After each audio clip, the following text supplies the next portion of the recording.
Isn't it peculiar that in an era where we can transmit high-definition images across galaxies, we still struggle to understand our neighbors? That we've mapped the human genome but remain blind to the architecture of our own fear? That we can split atoms, bend space-time, and peer back to the dawn of creation, yet can't seem to prevent ourselves from splitting societies, bending truths, or retreating from responsibility? This is the paradox of our time.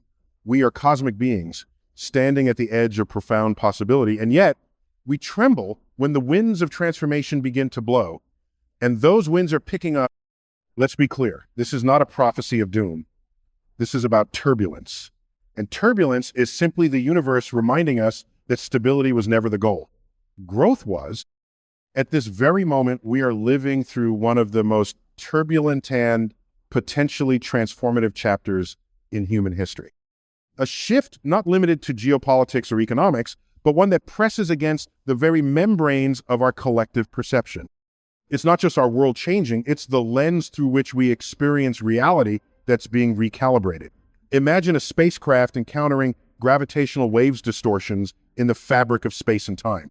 Your sensors spike, systems flicker, and just as you prepare for technical failure, you realize this isn't a glitch, it's an invitation. That is where we are now as a species, navigating a wave of evolutionary pressure that is not external, but existential. In the language of physics, what we are witnessing may resemble a phase transition state where the system, under pressure, reorganizes into something new. The illusions we once held as constants are now revealing themselves as variables in a much larger equation of reality. It's not magic, it's emergence. Governed by natural laws, we are only beginning to understand the realization that what we assumed to be linear, stable, and fixed was never so. Reality is quantum, layered, and subject to vibration. And we, like electrons, can jump to higher orbits, but only when energy is applied. And that energy, it's here. It's in our geopolitical unrest, in our ecological feedback loops, in the sleepless stirrings of the human psyche at 3 a.m. It's in the dissonance we feel between what the world tells us is real and what our deeper intuition whispers in contradiction. And yes, it's overwhelming. But in science, turbulence precedes transition. In biology, chaos often foreshadows reorganization. In astronomy, collapse gives birth to stars. So the real question is, are we ready for the reordering of human consciousness? Not with bunker plans and escape fantasies, but with grounded inner resolve, mental clarity, and a sense of responsibility rooted not in panic, but in purpose. The Earth is not just shifting tectonically, but energetically. Systems rooted in separation, in fear, in power over rather than power with, they're unraveling. And the human nervous system, calibrated for millennia to survive within those systems, is struggling to adapt. You feel it, so do I. But rather than run from the pressure, what if we leaned into the physics of it? What if we understood that this turbulence is not designed to break us, but to break open the shell we mistook for identity? The turbulence is both outside and within. It's the disintegration of outdated belief systems, of inherited narratives, of stories that no longer match the data of our lived experience. And yes, those clinging to the old world out of fear, ignorance, or attachment will resist, some with media, some with missiles, some with memes. But resistance is part of the equation. In every ecosystem, there are forces of entropy and evolution. We are seeing both. There's no need for a metaphorical split into two Earths. What we're seeing is a divergence in awareness. Some are adapting their worldview to match new data, while others cling to outdated models. It's not about vibrational frequency, it's about intellectual flexibility. In the cosmos, those who adapt survive, and that applies to civilizations just as it does to species. And frequency, as we know from physics, determines form. As humanity is bombarded with information, misinformation, emotional triggers, and spiritual awakenings, the collective is being asked to choose, whether consciously or not, between fear and freedom, illusion and insight, reaction and response. And the choice is not a single moment, it's continuous, it's subtle, and it begins with awareness. What are you tuning into? What are you broadcasting? Because consciousness is a field, and we are both its sensors and transmitters. Just as the brain emits electromagnetic signals, so too does the human collective emit a wave hormone shaped by our choices, our thoughts, our action. So when the storm comes, and it will, it is not just about enduring, it is about aligning. And alignment requires not perfection, but integrity. Not control, but coherence. In astrophysics, black holes devour matter, but from the collapse of stars, new elements are born. In the same way, from the implosion of our outdated institutions, belief systems, and psychological comforts, new capacities are emerging. The capacity to discern, to feel, to connect across space, not just with satellites, but with soul. And in this time of turbulence, those capacities are not luxuries, they are lifelines. We are not here to escape the world. We are here to witness it, to be present with it, to act as stabilizers in the great vibrational shift, not because we're special, but because we showed up. And now, more than ever, it matters how we show up. And let us be honest with ourselves. Turbulence doesn't feel graceful. It scrapes, it exposes, it drags to the surface everything we hope to hide beneath civility and routine. But within the chaos, a deeper pattern is unfolding. The systems breaking down are not only governmental or economic, they are neurological, emotional, and spiritual. The comfort zones of the collective psyche are dissolving, not because the universe is cruel, but because evolution does not consult our preferences. From the point of view of a caterpillar, metamorphosis must feel like annihilation. But to the butterfly, it was the only way. So ask yourself, where are you still clutching the cocoon, mistaking safety for meaning? Because in the gravitational push toward higher consciousness, resistance becomes drag, and drag slows your orbit. When Dolores Cannon spoke of volunteers incarnating into Earth during times of great change, she wasn't romanticizing suffering. She was describing a mission-and agreement made not in words, but in vibration. And you, if you're listening to this now, are likely part of that wave. That persistent restlessness some of us feel isn't mystical. It's the result of an evolved brain capable of perceiving dissonance between what is and what could be. It's not destiny, it's awareness.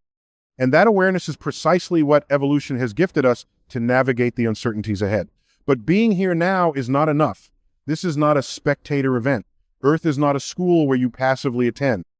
It is a laboratory transformation where your presence alters the experiment. Your energy calibrates the room. Your silence either amplifies the noise or creates space for clarity. So what will you do when the skies darken? When the institutions we trusted for stability crumble under the weight of their own irrelevance? Will you panic and regress? Or will you become a lighthouse stable, not because the waves stopped, but because your foundation is deep and true? The turbulence will not ask for permission.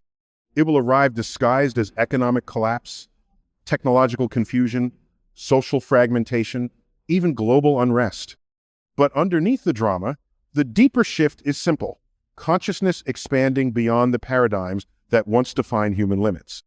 The old Earth will not vanish, it will persist for those who still align with its frequencies.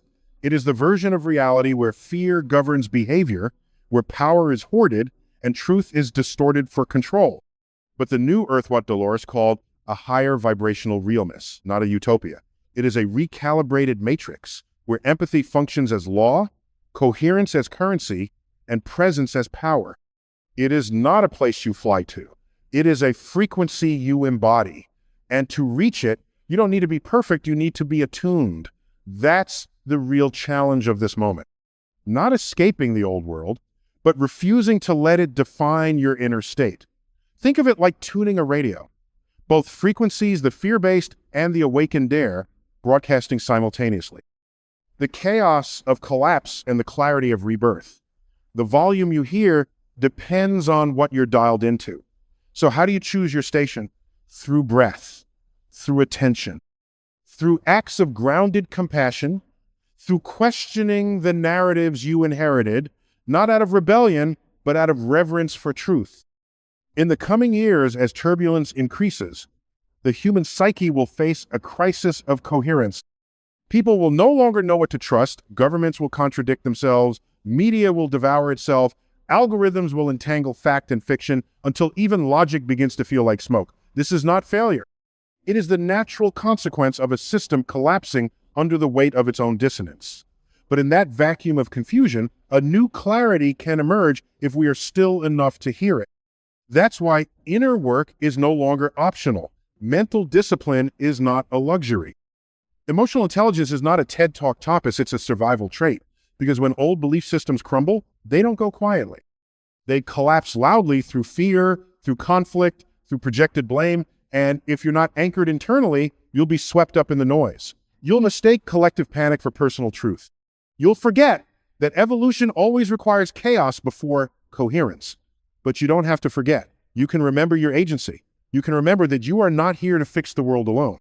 You are here to become the kind of person who cannot be broken by its temporary madness. And in doing so, you become a stabilizing node in the network of awakening. That is not a metaphor. Consciousness is networked. Every coherent human being becomes a beacon that recalibrates the field around them. Just as one photon can influence the behavior of another across vast distances, your energy has ripple effects far beyond what your senses report. That's physics, that's reality, and that's responsibility. Because with that influence comes power. And with power comes choice. Will you radiate coherence or confusion, grounded presence or performative panic? The turbulence is a test not of morality, but of vibrational clarity. And when the test arrives, you will not be judged. You will be reflected. The world will mirror back your frequency, and it will ask, are you broadcasting fear, or are you embodying the future? Now let's widen our lens, not to escape the Earth, but to remember its place. We orbit a modest star in a spiral galaxy among hundreds of billions, and yet our daily dramas often seem to eclipse the stars themselves. How strange it is that beings made of stardust have forgotten how to breathe like the cosmos. Somewhere along the line, we traded our celestial origin story for headlines, hashtags, and the illusion of permanence. But the universe, she never forgets. She continues to spiral, to expand, to evolve, and she invites us endlessly to do the same. The turbulence we face today, political, ecological, emotionalis, not separate from the greater cosmic pattern. Just as galaxies form from the chaos of collapsing clouds, we too are being asked to allow disorder to birth something intelligent within us. But this birth is not comfortable. It does not cater to your preferences. It disrupts everything false, including the false self you spent decades building. And that disruption is not punishment, it is purification. In thermodynamics, a system reaches equilibrium only after its excess energy is released. The heat, the chaos, the instability, all necessary phases in a system's quest for balance. And so it is with us. We are purging excess identity, outdated paradigms, inherited fears, and as they rise to the surface, we have a choice. Repress them and remain stuck, or transmute them and rise. And make no mistake, those who benefit from stagnation will try to keep you down. Fear is still the currency of control, the oldest trick in the Book of Empire, but fear loses its grip the moment you see it for what it is. A tool, not a truth. A mechanism, not a mandate. And the media, as a system that profits from your attention, will flood your nervous system with curated crises. Not because it's evil, but because it's addicted to engagement. You must learn to discern signal from noise. Not every scream deserves your ear. Not every headline reflects reality.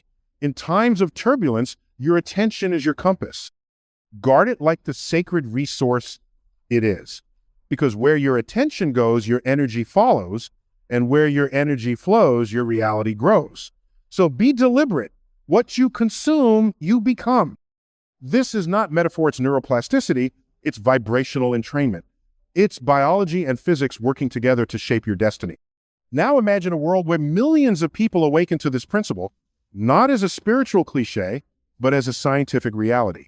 A world where internal alignment becomes more valuable than external validation. where children are taught not only math and language, but emotional regulation and cosmic perspective, where wisdom is not hoarded in temples or boardrooms, but shared openly like sunlight. That world is not fantasy, it is a probability one whose manifestation depends on the choices we make now. And those choices are not just collective, they are deeply, radically personal, because the collective is not some abstract blob. It is composed of individuals, of you, of me, of people deciding moment by moment whether to numb or to feel, to blame or to reflect, to conform or to evolve. And in that quiet calculus of daily decisions, the future takes shape. So when you feel the ground shake, when systems collapse and familiar structures dissolve, don't panic, pause, breathe, realign. Remember that the chaos outside is a mirror of the unfinished symphony inside. And your role is not to drown in the noise, but to tune your instrument, to add harmony where there was dissonance, to bring coherence where there was confusion. This is what it means to be a stabilizer. Not someone who knows everything, but someone who can remain present when others forget how. And presence, my friend, is a form of gravity. It holds others in orbit. It anchors truth in times of turbulence, and it cannot be faked. You earn it through inner alignment, through discipline, through deep listening, not to the news, but to the whisper beneath the chaos, the quiet voice of evolution, asking you to step up, not as a savior, but as a signal, a clear signal that says, I will not amplify fear. I will not recycle panic. I will stand calm and coherent in the eye of the storm. And I will remind others, not through slogans, but through being, that we are not here to collapse. We are here to become. To become what, exactly? That's the question trembling beneath the surface of our times. What is humanity evolving into? Are we becoming more intelligent or merely more informed? Are we becoming more connected or simply more entangled? The difference is not semantics, it's seismic. True connection requires presence, attention, vulnerability, and above all, truth. Not objective, cold truth, but lived truth, the kind that bridges the space between mind and heart. And in that sense, the turbulence we now face is not just about systems collapsing, it's about illusions being peeled away until all that remains is what's real. And reality, though often inconvenient, is also redemptive. In astrophysics, the event horizon of a black hole marks the point of no return. Light itself cannot escape. But what many forget is that just beyond that veil, new realities may be born. Some physicists believe black holes give rise to baby universes, entire dimensions folded into the fabric of space. Could it be then that the collapse we fear is actually a portal? A cosmic threshold between the world we knew and the one that's trying to emerge? If so, then the real question isn't how do we survive the fall, but how do we midwife the birth? How do we show up as intelligent participants in a universe that evolves through its observers? Because whether we admit it or not, we are co-creating the next version of Earth. With every reaction, every belief, every breath, we are sending data into the collective field. And the algorithms of life, much like those of machines, respond to input. So what inputs are you feeding the field? Hope or hopelessness?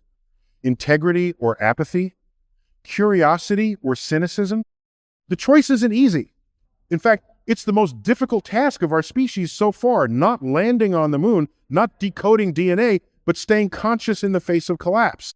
Staying loving when love feels impossible. Staying human when fear demands we reduce ourselves to reaction. But that is the crucible we're in. And just like the stars, we too are forged in pressure. In the nuclear chaos of their cores, hydrogen atoms are slammed together until they fuse into helium, releasing light, heat, and life itself. Without that pressure, stars do not shine. And without the pressure of our moment, we do not awaken. So let us not run from the heat. Let us use it. Not to burn others, but to burn away the layers of fear, shame, and falsity that have dimmed our brilliance. Because beneath it all, we are not chaos, we are cosmos. We are the dust of ancient suns, wrapped in DNA, capable of compassion, creation, and clarity. But clarity requires silence, and silence is rare in a world addicted to noise. So we must carve it out daily, deliberately, like astronomers carving through light pollution to glimpse the stars. Meditation, solitude, reflection. These are not luxuries, they are survival tools. Because without inner clarity, we will be pulled into every narrative storm, every emotional tsunami, every political panic. And if we are always reacting, we are never responding. And if we are never responding, we are no longer free. That's the hidden cost of unconsciousness. It feels like survival, but it forfeits sovereignty. And sovereignty, my friend, is not about control over other sits, about alignment within yourself. The ability to choose your frequency, regardless of external static, to hold your course like a spacecraft navigating solar wind snot by resisting the force, but by adjusting your angle. And your angle, your perspective is everything. It is the difference between seeing crisis or opportunity, enemy or mirror, end or beginning. The universe, for all its scale, responds to subtlety. Change your lens and your whole sky changes. And right now, our collective sky is clouded. But behind those clouds, the stars remain. They have never left, and neither have you. Beneath your confusion is clarity. Beneath your fear is purpose. Beneath your exhaustion is potential still untouched. And it is precisely in these turbulent times that potential becomes kinetic. That the theory of who you are is tested against the gravity of who you could be. And you don't need to be a scientist to understand this. You only need to remember. Remember what it feels like to breathe deeply, to listen fully, to live as though your choices matter, because they do. They ripple out. They echo across timelines, touching lives you'll never meet, just as stars long dead still light up our night sky. Your courage today can illuminate tomorrow for someone else. So the question becomes not, will there be turbulence? There already is. The question is, what kind of signal will you send through it? And perhaps the most humbling realization of all is this: the universe doesn't owe us stability. It offers only change relentless, rhythmic, and revealing. From the first quantum fluctuation that birthed time itself, to the complex social structures that now strain under their own weight, everything that survives does so by adapting. And adaptation doesn't mean comfort, it means coherence. It means listening when the signal beneath the noise whispers, there's more to you than survival. That whisper may not come from a mountain or a prophet. It may come in the stillness after a breakdown, in the quiet between breaths, or in the strange knowing that nothing external can explain. It comes when the mind surrenders its certainty and space is made for something older than logic: awareness. Awareness that your life is not random, that you, the individual listening now, are an intersection of ancestry, cosmic dust, karmic pattern, and possibility. That your pain, your joy, your confusion all of itis data that the universe gathers, not to judge you, but to learn through you. You are not here as a mistake. You are not detached from the cosmos. You are a product of it. Your brain, made from stardust, is the universe becoming aware of itself, not in some poetic sense, but through neurons, electricity, and billions of years of evolution. What you perceive feeds back into how we as a species interpret reality. So the question is not, what should I be doing? The question is, what frequency am I holding? Because the most powerful contribution you can make is not in the noise of reaction, but in the clarity of alignment. You may never lead a movement. You may never hold public office. But if you stabilize your inner world in an age of collapse, you become a lighthouse. And lighthouses don't move. They anchor. They illuminate. They guide others, not by argument, but by being. And that is what this moment calls for. Not more noise, but more being. Not more opinions, but more embodiment. Not more followers, but more frequency holders. Because the great divide that's forming is not between left and right, rich and poor. East and west it is between those who live in fear and those who live in presence. Between those who outsource their truth and those who generate it from within. Between those who collapse under pressure and those who transmute pressure into presence. And the irony is that this divide has nothing to do with intelligence, education, or even belief. It has everything to do with coherence. In physics, Coherence describes the alignment of waveforms. When waves are coherent, they amplify one another. When they're not, they cancel each other out. Humanity is at that threshold. We can either continue amplifying fear, division, and noise, or we can align individually and collectively with a higher signal. A signal that transcends the noise of history and remembers we are not enemies. We are nodes on a planetary nervous system waking up to itself. And yes, there will be tremors. There will be systems that resist, truths that sting, and nights that feel endless. But night is when the stars appear, and turbulence, while uncomfortable, is also honest. It reveals what we've been avoiding, it humbles what we thought we knew, and it prepares you not for comfort, but for truth. And truth, when finally felt, doesn't paralyze, it liberates. And that liberation isn't loud, it's quiet. It's the moment you realize you no longer need to be understood because you understand yourself. You no longer need to control because you're aligned. You no longer fear the collapse because you see the birth inside it. And from that place, you begin to live differently. You begin to breathe on behalf of something greater. You begin to walk into rooms and change their temperature, not with force, but with frequency. And that frequency, steady, clear, and coherent, is what this earth is starving for. Not more knowledge, not more innovation, but more people who remember who they are in the midst of chaos. More people who are not defined by algorithms, but by awareness. Who are not governed by headlines, but by heartlines. Who do not outsource their power to false idols, but reclaim it from the silence within. This is how we cross the threshold, not all at once, not through revolution, but through resonance. Through enough individuals choosing to stabilize rather than spiral, to align rather than argue, to radiate rather than react. That is the new earth. Not a place we escape to, but a dimension we activate here, in this breath, in this body, in this very moment. So now, standing on the edge of this great unraveling, the final question is not when the turbulence will end, but who we will become because of it. Will we emerge more divided, more hardened by fear and addicted to blame, or will we evolve subtly, deeply, irrevocably into a civilization capable of remembering its origin and imagining its destiny? Because the truth is, we are not passive observers of this cosmic storm. We are the eye of it. We are the stillness in the center from which clarity can radiate outward. And that stillness is not found in theories or doctrines. It is found in you when you choose to be fully here, fully conscious, fully willing to take the next step, not because it's guaranteed to succeed, but because it's true. And in that choice, you align with a deeper law, not man-made, but universe-born, a law that favors coherence over chaos, truth over comfort, evolution over inertia. And once you feel it not as an idea, but as a living current, you realize you were never powerless. You were only distracted.